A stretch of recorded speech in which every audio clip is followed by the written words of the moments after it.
D.L. Hughley, he is ticked off at Donald Trump.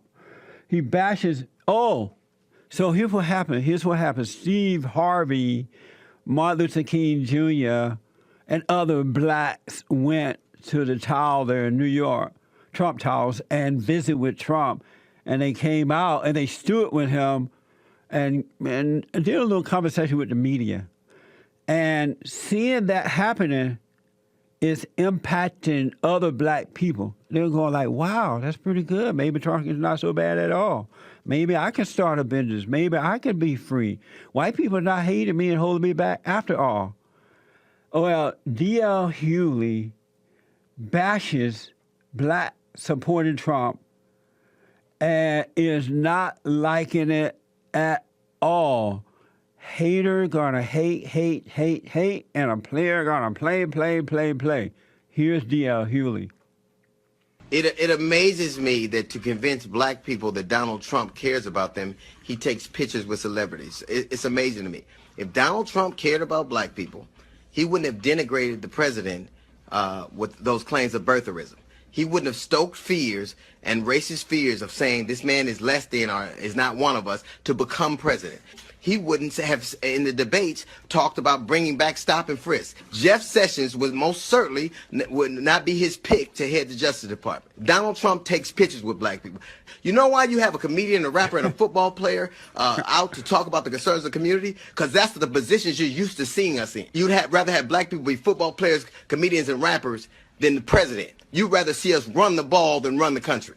That's why you do it. I ain't gonna never forget what you said about this man and how you got where you are. Some people might, but I never will. I'll never forget how you denigrated his family. I'll never forget how you stoked fears. F you now and f you forever. Wow. Never mind that stop and frisk worked. He doesn't care about that. And that it benefited black people. Kept the good folks alive, put the criminals in jail. Never mind that. And as far as football player, there are no white people out there making black people go and play football. You can't. You dummy. Absolute angry. Just anger to the core. And they are angry folks because up until now, they have been like on their high horses doing what they want, controlling black people, lying to the regular folks, keeping them angry so that they could be looked up as the leaders of black people. I'm telling you, Donald Trump is destroying that idea.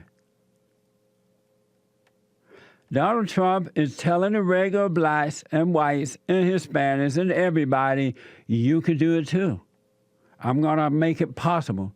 I'm going to tear down this wall of high taxes, restriction, hatred between the races, and all that crap that's holding you back. I want you to hear what Marc Lamont Hill said on CNN, how he was bashing Steve Harvey and Trump for not bringing Michelle Alexander, Cornel West, and Michael Eric Dyson, way out liberals, to his building. It was a bunch of mediocre Negroes being dragged in front of TV as a photo op for Donald Trump's exploitative campaign against black people, and you are a prime example. How are you going to? So now you want a name call, Mark? Simone, you better jump in if you want to talk. Now you want a name call. Now you want a name call. So he called Steve Harvey mediocre.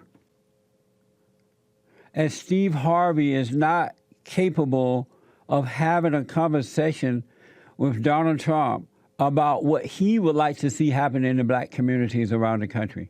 Steve Harvey is doing very well, by the way, for himself. He has a TV show, a game show.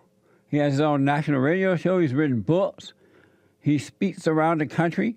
He helped the blacks in the way that he does. This is a put down.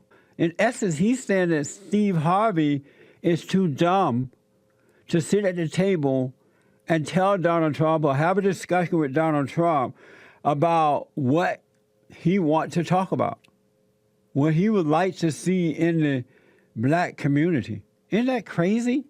But that's the thinking of these black godless liberals.